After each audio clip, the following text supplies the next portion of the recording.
dizaines, on va écrire le chiffre des unités plus 10 fois le chiffre des dizaines. Et si on fait le calcul, si je reprends l'exemple du nombre 47, 47 c'est bien 4 fois 10 plus 7. Vous êtes tous d'accord? Donc, mathématiquement, notre nombre 47 de départ peut s'écrire sous la forme A fois 10 plus 7 ou 4 fois 10 plus 7. Donc, si maintenant j'applique le tour de magie de notre magicien, je prends mon nombre de départ, donc n, A fois 10 plus b, et je vais soustraire A et soustraire b. Donc, si je prends mon nombre n, je soustrais A, je soustrais b. Donc, mon nombre n, c'était 10 fois A plus b moins A moins b. 10A moins A, je vais obtenir 9A. Et B moins B, B moins B, ça fait 0. Donc, finalement, j'obtiens un nombre qui est 9A. Autrement dit, c'est un multiple de 9. Quelle que soit la valeur A, c'est-à-dire le nombre de dizaines du nombre que j'avais choisi au départ, je vais tomber sur un multiple de 9. Donc, pour que le tour de magie soit une réussite, qu'est-ce qu'il suffisait de faire, selon vous? Alors, pourquoi 9? Parce que 10 fois A moins A, c'est comme 10 fois A moins 1 fois A. Et 10A moins 1 fois A, ça fait 9A. Donc, en fait, notre tour de magie fait qu'on obtient forcément un nombre qui est égal à 9 fois quelque chose, 9 fois le nombre de dizaines, c'est-à-dire un multiple de 9. Donc, tout le monde, en faisant le tour de magie, en faisant le calcul qui est proposé par le magicien, tout le monde va tomber sur quelque chose qui sera égal à un multiple de 9. Et si j'ai un multiple de 9, qu'est-ce qu'il avait fait le magicien? Je reviens à la séquence où on avait les tableaux.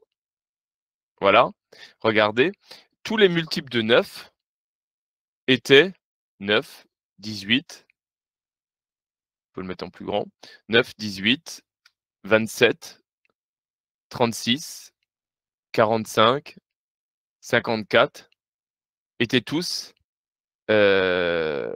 correspondaient tous à Miss France. C'est pour ça que vous êtes tous tombés sur Miss France, parce que les multiples de 9, 63, 72, voilà, ils fonctionnent tous, 90, ils avaient mis Miss France, et donc ainsi de suite, on obtient tous Miss France comme réponse, alors que si on regarde ça rapidement, on avait l'impression qu'il y avait que des noms de célébrités différents, et on n'a pas forcément pris le temps d'observer en détail. On était focalisé sur le nombre qui nous intéressait nous, le nombre qu'on avait obtenu en faisant n moins a moins b. Et du coup, comme tous les multiples de 9 étaient Miss France, on a tous crié Miss France quand le magicien nous a demandé d'énoncer sur quelle célébrité on tombait. Voilà. Donc, c'était un petit peu pour désacraliser ce tour de magie, mais c'est pas que j'aime pas la magie, au contraire, mais c'était pour vous montrer que derrière un tour de magie comme celui-ci se cache du calcul littéral. En décomposant un nombre sous une forme algébrique, 10a plus b, un nombre à deux chiffres peut s'écrire 10a plus b. En faisant ce calcul-là, on peut simplifier l'expression littérale, et l'expression littérale simplifiée, c'est 9a. Et on peut interpréter 9a comme tous les multiples de a, tous les multiples de 9, à chaque fois qu'on va remplacer a par un nombre, on aura un multiple de 9. Donc voilà.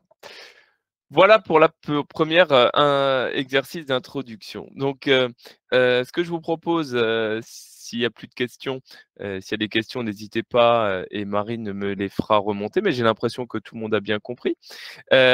Si, vous voulez bien, je vous propose un premier énoncé. Voici les choses à faire, donc sans calculatrice, hein. Moi, j'ai ma calculatrice à côté si jamais on en a besoin. Peut-être que vous avez aussi la vôtre sous la main, mais pour l'instant, on va essayer de ne pas utiliser la calculatrice pour faire ces calculs. Donc, on a 1 fois 3 moins 2 au carré à calculer, 2 fois 4 moins 3 au carré, 3 fois 5 moins 4 au carré. Donc, combien est-ce que vous trouvez pour ces 3 premiers calculs? Donc, 1 fois 3 moins 2 au carré, 1 fois 3 moins 2 au carré. Ah, plusieurs moins 1. Donc, on va vérifier rapidement la calculatrice. 1 fois 3, ça fait 3. 2 au carré, ça fait 4. 3 moins 4, ça doit faire moins 1. Effectivement, la calculatrice confirme. Pour le B, 2 fois 4 moins 3 au carré. Alors, 2 fois 4 moins 3 au carré. 2, 2, 2. Alors, 2 fois 4, ça fait 8. 3 au carré, ça fait 9. 8 moins 9. Oui, je dirais aussi moins 1. Hein. 8 moins 9, moins 1. OK. Et pour le troisième, 3 fois 5, moins 4 au carré. Ah, il y a une pluie de moins 1. Alors, 3 fois 5, 15. 4 au carré, 16. 15 moins 16, moins 1. OK. Alors, Milan, tu proposes 11. Est-ce que tu vois ton erreur? 3 fois 5, 15, moins 4 au carré. Donc, 4 au carré qui font 16. 15 moins 16, moins 1. OK? Alors, est-ce qu'on peut imaginer du coup le résultat de 317 fois 319 moins 318 au carré? Alors, effectivement, tu dis: «J'imagine que D, c'est la même chose». Alors pourquoi? Qu'est-ce que vous avez remarqué, dans ce type de calcul? C'est un peu relatif. Ah oui, -1, c'est un nombre relatif. Des suites. Ouais, ça pourrait être un exemple de suite, tout à fait, mais au collège, on n'étudie pas les suites, donc on va pas pouvoir appeler ça comme ça, mais oui, plus tard au lycée, on pourrait utiliser cet exercice comme introduction d'un exercice, de suite. Oui, alors effectivement, il y a 2 différences, hein, entre le 1 et 3, on a 2 unités de différence, entre 2 et 4, 2 unités, entre 3 et 5, 2 unités. Et le nombre qui est au carré, c'est le nombre qui se trouve entre 1 et 3, hein. Entre 1 et 3, on a 2, il apparaît là. Entre 2 et 4, on a 3, il apparaît là. Entre 3 et 5, il y a 4, il apparaît là. Donc, est-ce qu'on a la même, progression ici? Entre 317 et 319, on a 318 et donc c'est bien 318 qui est au carré. Donc on peut imaginer que 317 fois 319 moins 318 au carré, fasse -1 comme l'a prédit un de vos camarades. Donc on va juste, vérifier ça. 317 fois 319 moins 318 au carré, effectivement, ça fait -1 et bim, voilà. Alors, est-ce que vous pourriez me proposer une expression, qui ressemble à ça, donc pour le petit e, et qui donnerait également -1 comme résultat? Alors je vous laisse, compléter le chat avec, vos petites propositions. Alors, 16 fois 18 moins 17 au carré, ouais, très bien. 4 fois 6 moins 5 au carré, 44 fois 46 moins 45 au carré et 6 fois 8 moins 7 au carré. Bah, vous avez tout compris, hein. OK.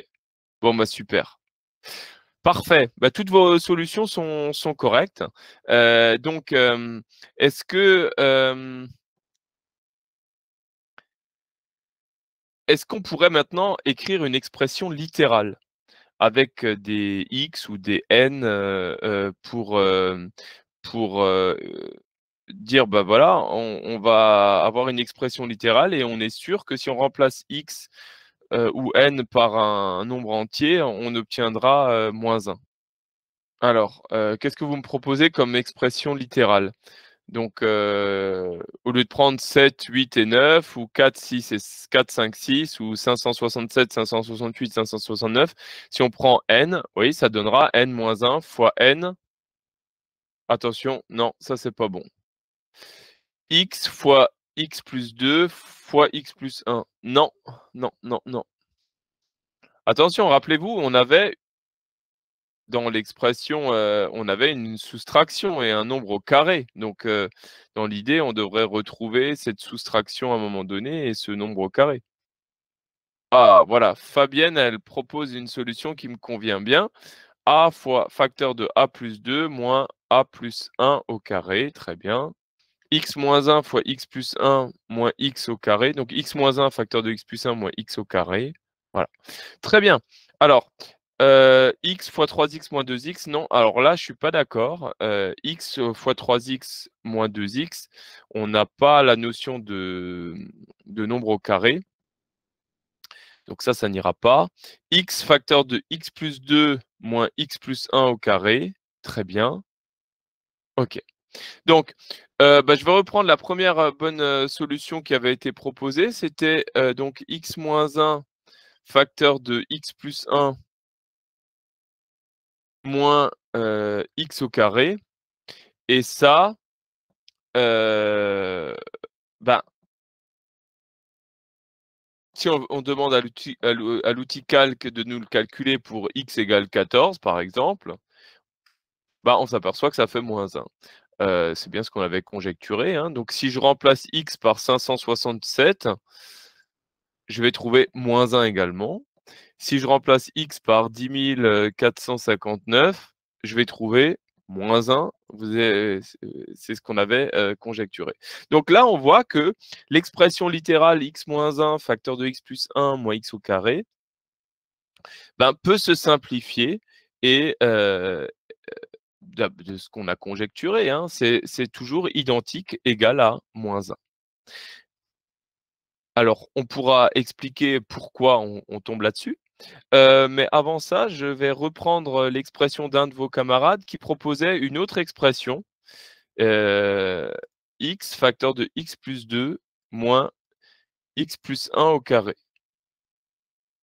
Donc, très bien, hein, ça fonctionne également, hein, quelle que soit la valeur par laquelle on va remplacer x, on va trouver, la bonne chose. Si je remplace x par 3, comme on avait dans la question petit c, on aura 3 fois 5 moins 4 au carré. Et on avait bien trouvé -1. Si on développe cette expression, alors on peut l'écrire avec des n ou avec des x, peu importe, hein, le nom que l'on donne à l'inconnu. Donc si on reprend, l'expression qu'avait donnée, je crois c'était Fabienne, n-1 facteur de n plus 1 moins n carré. Donc quand je vais développer n-1 facteur de n plus 1, on peut utiliser la double distributivité. Donc, on va calculer n fois n, ça fait n carré, plus n fois plus 1, ça fait n, plus moins 1 fois n, ça fait moins n, plus moins 1 fois 1, ça fait moins 1, moins le n carré. Et donc, si on simplifie l'expression qu'on vient de trouver, c'est-à-dire n carré plus n moins n, plus n moins n, ça fait 0. Moins 1 fois 1 qui font 1, qui font -1, c'est le -1 qui reste là, moins n carré. Cette expression-là, les n carrés vont se simplifier également. Il restera plus que -1. Et donc ça explique pourquoi, ce qu'on avait conjecturé, que ce calcul qui semblait un petit peu compliqué, on obtenait toujours la valeur -1. Donc autrement dit, quel que soit le nombre n par lequel on va remplacer, notre, inconnu ici, cette expression vaut -1. On a démontré notre conjecture. Parce qu'au départ, on conjecturait que ça vaut toujours -1, mais ce n'était pas une démonstration, hein. On n'avait rien prouvé. Donc là, on vient de prouver ce qu'on avait conjecturé, puisque par le calcul littéral, on a fait une démonstration qui est valable pour tous les nombres n et pas juste pour le nombre n égal à 2 ou à 3 ou à 4 ou à 318. On a prouvé l'expression n-1 facteur de n plus 1 moins n carré est égal à 1 pour tous les nombres n. Et donc, ce qu'on avait conjecturé est bien vrai pour tout nombre n que l'on choisira. Alors, vous pouvez répéter. Alors, je vais reprendre le développement. Je pense que c'est ça qui a posé peut-être souci. Alors, si on a cette expression-là, ce qui nous pose souci, c'est ici x-1 facteur de x plus 1. Pour simplifier, pour développer cette expression-là, on utilise que si tu es en quatrième, tu connais très bien la simple distributivité. Donc, cette expression, donc je vais enlever le moins x carré, hein, celui-là, on se le met de côté. Mais déjà, pour développer x-1 facteur de x plus 1, c'est comme si on faisait x facteur de x plus 1 plus, je vais mettre des parenthèses, moins 1 facteur de x plus 1. D'accord? X moins 1 facteur de x plus 1, on pourrait le décomposer en x facteur de x plus 1 plus moins 1 facteur de x plus 1. Et x facteur de x plus 1, ben ça, avec la simple distributivité, on va développer, ça va faire x fois x, x carré, plus x fois 1, ça fait x. Et ici, on aura moins x moins 1. Donc, on aura au final x carré plus x moins x. Donc, x moins x, ça fera 0. Et encore moins 1. Donc, il nous restera au final x carré moins 1. Donc, c'était cette partie-là. Et le n carré qui venait du départ, qui va se simplifier avec le n carré là. Donc, il ne nous restera plus que moins 1. OK? OK. Bon, alors, j'espère que ce premier énoncé vous apparaît assez clair et que vous avez compris l'intérêt du calcul littéral pour démontrer, hein. Ah oui, alors, je vois certains qui disent: «J'ai pas encore vu ça». Hem, alors cet énoncé n'est pas un énoncé très connu, hein, mais c'était pour vous montrer à quoi sert le calcul littéral. Le calcul littéral, là, on l'a utilisé pour prouver, pour démontrer que la conjecture que l'on avait émise sur, des exemples avec n égale 2, n égale 3, n égale 4, était valable finalement pour tout nombre. D'accord? Donc, si vous avez déjà vu ça avec, comme dit, un de vos camarades, si vous avez déjà vu ça avec juste avec les nombres, avec le calcul littéral, on est capable de, généraliser. Voilà. N'hésitez pas à faire remonter vos questions, hein, même, à la fin de cette séance, je vous mettrai une adresse mail à laquelle vous pourrez écrire et donc les questions pourront m'être transmises. Donc n'hésitez pas et on essaiera de répondre à l'ensemble de vos questions. Je ne trouve pas sur mon fichier, pouvez-vous me donner votre nom, prénom? Ah oui, pardon. Énoncé 2. Donc je vous propose un nouvel énoncé et là, il va falloir prendre un papier, un crayon, chez chacun d'entre vous et j'aimerais que vous me représentiez géométriquement, donc en faisant un dessin, ce que représente pour vous l'expression a carré plus 2 facteur de a plus 1, où a désigne un nombre positif. Donc, ça veut dire quoi? A, c'est un nombre positif, donc on va choisir un nombre, quelconque, une inconnue quelconque, qu'on a appelée A. Et ce A désigne un nombre qui est un nombre positif, c'est-à-dire un nombre supérieur ou égal à 0. Donc, selon vous, si A, c'est un nombre plus grand que 0, que représente dans ce cas A carré plus 2 facteur de A plus 1? Ah non, a au carré, attention, c'est pas 2 fois a, hein. Alors, regardez, je vais vous montrer quelque chose, hein, ça vous allez être vite, convaincus. 5 au carré, c'est 5 fois 5, ça fait 25. 5 fois 2, ça fait 10. D'accord? Donc 5 au carré et 5 fois 2, c'est pas la même chose, hein. Donc, a au carré et a fois 2, c'est pas la même chose. Donc si a, c'est un nombre positif, a carré, c'est a fois a, ça représente un carré. Très bien, Fabienne. Donc si, a est un nombre positif, a carré, ça représentera la surface d'un carré. Et que représentera 2 fois a plus 1? Alors attention, il faudra mettre des parenthèses. Comprends que ça représente a carré plus 2 facteur de a plus 1. Non, je comprends rien. Alors, bah, tant mieux, on est là pour comprendre. Donc, on va essayer de décortiquer tout ça. Alors,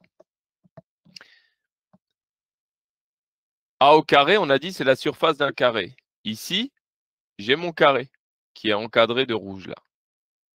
Donc si ça, cette longueur-là, ces 4 petits carreaux, c'est la longueur A, ici on a 4 carreaux, là on a 4 carreaux, donc A carré, oups, A carré, c'est bien la surface de ce carré. A plus 1, si A c'est 4 carreaux, A plus 1, ça sera 5 carreaux. Donc là, on en a 5. Et ici, j'en ai 5. Donc si j'ai A plus 1 une fois et A plus 1 deux fois, j'ai bien ici une fois plus une fois A plus 1, donc j'ai 2 fois A plus 1. Donc ici, j'ai A carré qui est représenté et ici, j'ai une fois A plus 1 et 2 fois A plus 1. Donc tout ça, ça représente A carré plus 2 fois A plus 1. C'est bon? Donc voilà comment on peut représenter graphiquement ou géométriquement une expression algébrique par le dessin. Et c'est quelque chose que je vous encourage à faire, fortement, si vous n'avez pas l'habitude et ça permet d'avoir une bonne représentation de ce que l'on fait, de transformer un exercice, ben, algébrique avec des expressions littérales, en, une représentation géométrique. OK? Alors, montrer que deuxième question, hein, quelle que soit la valeur du nombre a, les 4 expressions suivantes sont les mêmes. Alors, de but en blanc comme ça, si on les regarde, ces 4 expressions, elles se ressemblent pas beaucoup. Si ce n'est qu'il y a du a dedans, il y a des fois des carrés, mais disons, sinon on pourrait dire qu'elles sont toutes différentes. Alors l'énoncé nous dit que, il faut montrer qu'elles sont toutes identiques. OK. Bon, bah, on va essayer. Alors ce que je vous propose, comme j'ai commencé tout à l'heure avec du dessin géométrique, heu, on va repartir sur le même principe, hein. Si A, c'était 4 carreaux, A plus 2, ça sera 1, 2, 3, 4, 5, 6 carreaux. Donc A plus 2 au carré, ça va être un carré de 6 sur 6. C'est ce qu'on a là, d'accord? Moins, donc je vais enlever, donc c'est pour ça qu'on a barré certaines zones, 2 fois A plus 1. Donc A plus 1, vous vous rappelez, A plus 1, c'est ce qu'on avait là, c'était A, c'était 4 carreaux, donc A plus 1, c'est 5 carreaux. Donc j'enlève A plus 1 une fois ici, et j'enlève A plus 1 une fois ici, donc j'ai enlevé en tout une fois A plus 1 et 2 fois A plus 1. OK? Donc voilà, c'est une façon de présenter. Alors, donc on vient de prouver que, bah, hem, finalement, A plus 2 au carré moins 2 facteur de A plus 1, bah, ça correspond à cette figure-là. J'ai ici mon carré de 4 sur 4, ici ma barre de 5 et ici ma barre de 5, exactement comme ce dessin-là. OK? Alors maintenant, on va essayer de montrer que c'est identique à A plus 2, facteur de A plus 2. Donc A, c'est toujours 4 carreaux, plus 2, ben, on en rajoute 2, ça en fait 6, fois A, donc on a longueur fois largeur. Donc si la longueur c'est 6, la largeur ça va être A, c'est-à-dire 4 carreaux. Donc A plus 2, pardon, A plus 2 fois A ou A fois A plus 2, bah, c'est ce rectangle vert. Plus 2, bah, plus 1, ça nous fera bien plus 2. Et du coup, regardez cette figure-là et cette figure-là, il y a le même nombre de carreaux. Donc, A facteur de A plus 2, c'est la même chose que A carré plus 2 facteur de A plus 1. Et c'est la même chose que A plus 2 au carré moins 2 facteur de A plus 1. Donc, on vient de montrer géométriquement que ces trois expressions littérales sont identiques. On appelle ça des identités. On termine avec la dernière. A carré. Donc A, c'était 4 carreaux. A carré, c'est le carré de côté 4. OK. 2 fois A. Donc A, c'est 4 carreaux. Donc on a une fois 4 carreaux. 2 fois 4 carreaux. Plus 2. Donc plus 1, plus 1. Et bien, ça nous fait à nouveau la même figure. Donc, ces 4 expressions littérales sont donc 4 expressions identiques. Alors, donc là, on a montré géométriquement que ces 4 expressions sont identiques. Alors souvent, ce qu'on vous demande de faire, c'est de le faire par le calcul, hein. Là, je vous l'ai montré de façon un petit peu originale par la géométrie, mais on peut le faire par le calcul. Alors soit, en utilisant par exemple un tableur, soit en développant, en simplifiant les expressions. C'est ce qui est fait le plus souvent. Donc, moi, je vais déjà vous commencer par vous montrer, ce qu'on ne fait pas souvent, utiliser le tableur pour, conjecturer, une égalité d'expressions. Donc, avec la calculatrice, heu, je vais mettre dans une première colonne, des nombres. Par exemple, allez, je vais mettre, oh pardon, je vais mettre, 0,5 dans la première valeur et ensuite je vais remplir cette colonne avec, bah, ce qu'il y avait dans la première cellule A1 et je vais rajouter, heu, 0,25, heu, pour obtenir le nombre suivant. Donc toute la première colonne jusqu'à la cellule 20, je vais, aller de 0,25 en 0,25. Donc comme ça, j'ai tous les termes, à partir de 0,5 pour avancer de 0,25 en 0,25. Ouh là! Je sens que dans le chat, ça commence à dire: «Ah mais les maths, ça sert à rien dans la vie». Alors ça sera l'occasion d'un prochain atelier pour montrer que les maths, c'est utile au quotidien. Mais ça, c'est un autre débat. Alors, pour, la première formule, A carré plus 2A plus 1, donc on imagine que A, c'est le nombre qui est dans le tableur, sur la première cellule et sur la première cellule, la colonne B, on va calculer A carré plus 2 facteur de A plus 1 pour la valeur A égale à 0,5 et après on fera pareil pour 0,75, pour 1 et cetera. Donc comment est-ce qu'on fait ça? Donc dans, le tableur, on va dire, bah, tu prends la valeur qui est dans la cellule A1, c'est notre petit a, tu l'élèves au carré, plus 2 fois, bah, ce qui est dans la cellule A1, à qui tu rajoutes 1 et tu me fais ce calcul-là pour, tous les nombres qui vont de la cellule B1 à B20. Donc il va remplir toute la deuxième colonne de la calculatrice avec l'expression a carré plus 2 facteur de a plus 1. Donc, dans la colonne C, je vais mettre la deuxième formule. Donc, option, remplir formule. Et là, je dis, donc, tu me prends ce qui est dans la cellule A1 plus 2, le tout au carré, moins 2 facteur de A1 plus 1. Et ça, tu me le fais pour toutes les cellules de C1 à C20. Et donc, dans la colonne C, on a la formule A plus 2 au carré moins 2 facteur de A plus 1. Donc, c'était cette expression-là.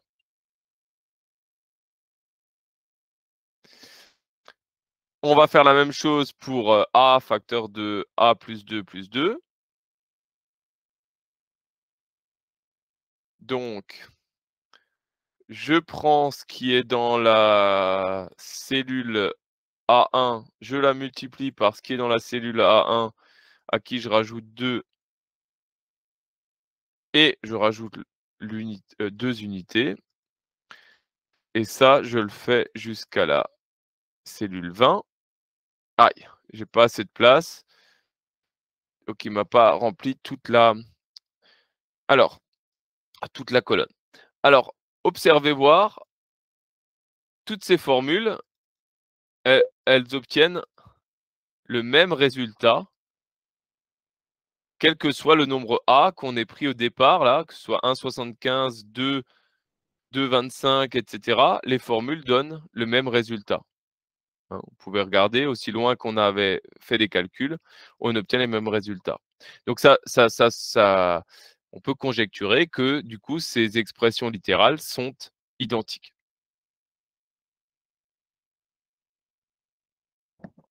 Donc typiquement, a carré plus 2 facteur de a plus 1, bah ça on peut, cette expression-là, on peut la développer avec la simple distributivité. Ça va faire 2 facteur de a plus 2 facteur de 1, donc ça nous fera a carré plus 2a plus 2.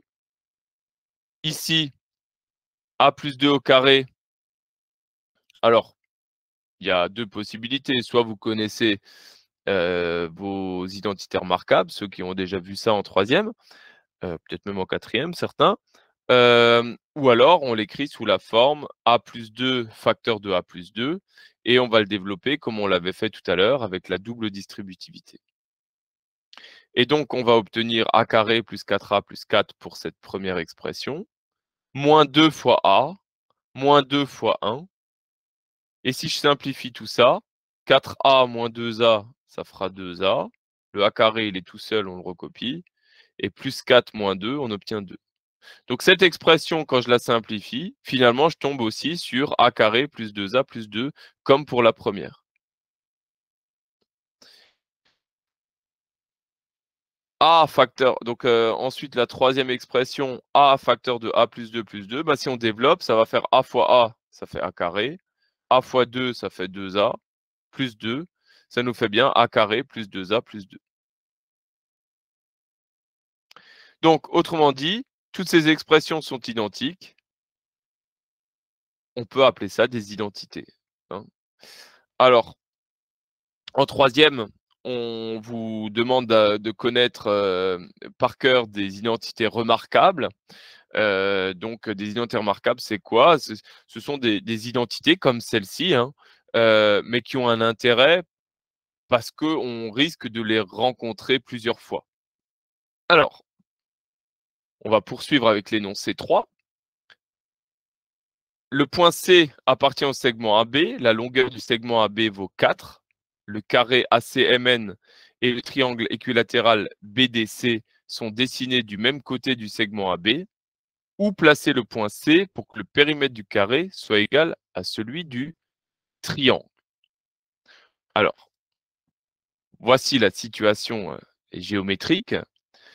Ça sera plus clair. Donc, la question est de savoir où placer ce point C sur le segment AB là, pour que le périmètre du carré soit égal au périmètre du triangle. Donc le périmètre, c'est la longueur du contour.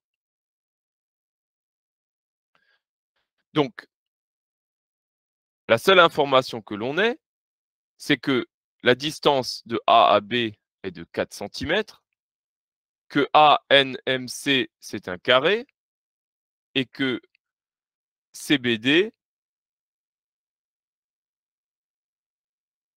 est un triangle équilatéral. Donc un carré, vous connaissez tous les propriétés du carré. Le triangle équilatéral, vous connaissez également ses propriétés. Ces trois côtés ont même longueur. Donc pour résoudre un problème comme celui-ci, on a besoin de deux choses. De traduire cet énoncé en une équation, puis de résoudre cette équation. Et quand on dit équation, ça fait appel forcément au calcul littéral puisqu'on doit transformer cet énoncé en une expression littérale. Donc, quelle est l'expression littérale du périmètre du carré? Quelle est l'expression littérale du périmètre du triangle?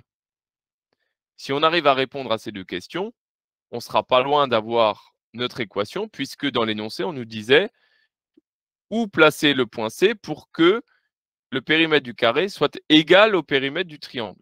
Et donc, qui dit égal, on a le signe égal de notre équation. Donc, effectivement, si, comme on cherche à placer le point C, ça veut dire que c'est la longueur AC qui est notre inconnue. Vu qu'on ne sait pas où on va placer le point C sur le segment AB,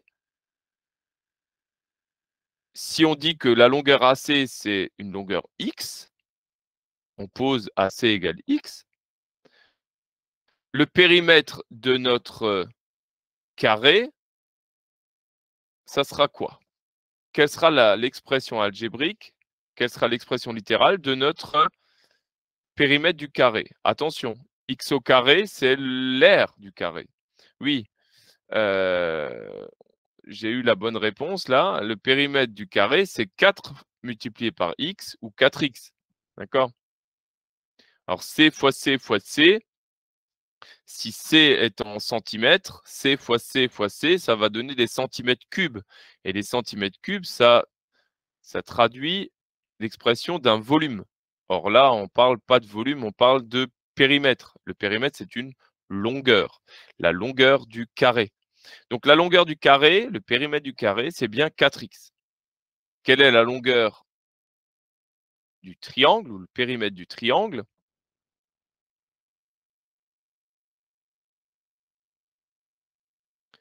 Le périmètre du triangle, c'est 3x. Non, puisque le côté du triangle n'est pas égal à 3, n'est pas égal à x, ni à 3 d'ailleurs. Quelle est la longueur d'un côté du triangle?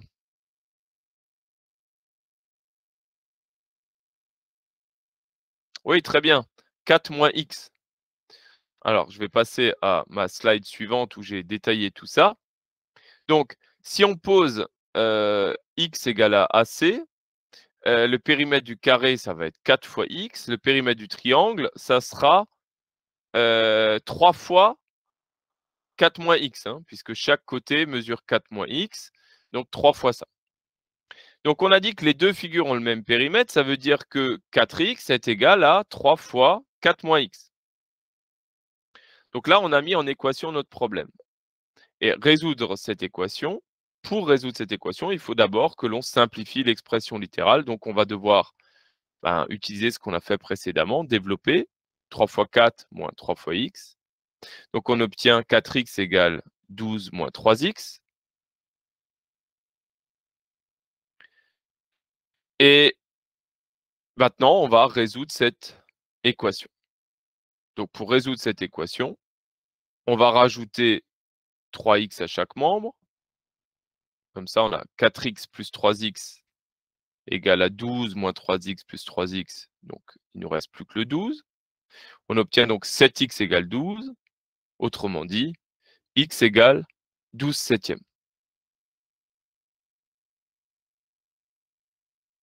Donc à partir du moment où on trouve 12/7, bah, on va pouvoir vérifier, est-ce que le périmètre du carré qui est égal à 4 fois x, donc 4x, je vais le faire calculer quand x égale 12/7. 4x quand x égale 12/7, ça fait 48/7. Et le périmètre du triangle, c'est 3 facteurs de 4 moins x. Quand x égale 12/7, ah bah, ça donne la même chose, ça donne 48/7. Donc on a bien d'une part et d'autre part la même valeur, ça veut dire que notre 12/7 était bien la solution de cette équation. Donc les deux figures ont le même périmètre lorsque x égale 12/7. Donc 12/7, c'est pas on n'obtient pas une valeur, décimale. Donc, heu, on pourra dire c'est environ 1,7 centimètres, hein. Quand AB fait 4 centimètres, il faudra prendre AC environ égal à 1,7 centimètres. Mais pour être précis, il faudra prendre 12/7 de centimètre pour que le carré et le triangle équilatéral aient le même périmètre. Alors, j'ai vu que certains d'entre vous s'énervaient un petit peu parce que c'était un petit peu difficile. Alors, je vous avais prévenu, hein, le calcul littéral, c'est quelque chose d'assez complexe, mais une fois qu'on le maîtrise et surtout une fois qu'on accepte d'utiliser les représentations géométriques, d'utiliser le tableur pour, comprendre les formules et que l'on arrive à manipuler ces expressions, bah, ça devient beaucoup plus clair, et mais surtout, ce que je voulais vous montrer, c'est que, ça a un grand intérêt pour résoudre des problèmes. Les problèmes de la vraie vie, comme vous racontiez au début, hein. Ce problème avec ce carré et ce triangle, ces 2 problèmes de périmètre, bah, ce sont des questions qu'on pourrait très bien se poser quand on aménage un appartement ou quand on aménage une pièce ou quand on construit un immeuble et ben, on voit que la mise en équation et la résolution d'équations, bah, ça passe par la manipulation d'expressions littérales et donc c'est quelque chose d'hyper présent en mathématiques. Alors pour, heu, pour vous, montrer à quel point, c'est riche tout ce l'on a fait aujourd'hui ensemble, en mathématiques, vous savez qu'on a plusieurs compétences, qu'on évalue. Représenter, modéliser, raisonner, calculer, communiquer. Ben, ici, je vous les ai détaillées. On les a quasiment toutes utilisées pour, cette leçon-là qui a duré un peu moins d'1 heure, puisque, on a eu recours à la compétence représenter, on a fait des représentations, on a modélisé, on a raisonné beaucoup, on a calculé un peu et on a beaucoup communiqué parce qu'il faut expliquer ce que l'on fait. D'accord? Donc, heu, pour ceux qui ont envie de se creuser la cervelle, ce document, Marine, de chez Casio Éducation vous le partagera à la fin de cette, session pour ceux qui ont tenu le coup jusqu'à la fin. Je vous propose un petit exercice à emmener avec vous, pour, cette fin d'après-midi. Si tous les élèves inscrits étaient venus, la sortie en autocar aurait coûté 25 € par personne. Mais il y a eu 3 absents et chaque participant a dû payer un supplément de 1,50 €. Combien y avait-il d'inscrits? Voilà typiquement un énoncé, que, où on a besoin de mettre en équation le problème, donc de choisir l'inconnu, de mettre en équation, de simplifier les membres de gauche et membres de droite, de résoudre cette équation pour arriver à répondre à la question. Parce que de but en blanc comme ça, on n'a pas forcément, la réponse qui saute aux yeux. Voilà, donc mon exposé, arrive, à sa fin. Je vous donne rendez-vous, mercredi prochain pour un travail, un petit atelier autour du théorème de Pythagore et du théorème de Thalès. Donc, pour ceux qui le souhaitent, pensez à vous inscrire, et je me ferai un plaisir de travailler tout ça avec vous. Pour ceux qui ont trouvé ça trop difficile aujourd'hui, j'en suis bien navré, mais j'espère que vous avez quand même pu, comprendre deux-trois petites, subtilités et surtout n'hésitez pas à reprendre ce travail, et vous verrez que peut-être, il y a plein de lumières qui vont apparaître. Donc, je vous, remercie beaucoup pour votre participation et ah, question, est-ce que vous pourrez à la fin de l'heure réexpliquer les fonctions de la calculatrice qu'on a utilisées? Alors pour répondre rapidement, quand, j'utilise une expression littérale, j'utilise l'outil calc pour, faire calculer 3x plus 2 pour la valeur, x égale 8. Et je peux lui faire calculer comme ça avec, différentes valeurs. Donc ça, c'est un des outils que j'ai utilisé. Et l'autre outil que j'ai utilisé, c'est dans le menu, tableur, le tableur, de la calculatrice. Donc qui s'utilise un petit peu comme un tableur traditionnel où on va saisir une formule avec, en appuyant sur option, on va remplir, la formule pour, une plage donnée. Donc, voilà les 2 outils, me semble-t-il, que j'ai utilisés. Dans tous les cas, tu retrouveras, tout ça dans le document là que vous allez recevoir, de la part de Casio Éducation. Merci à vous.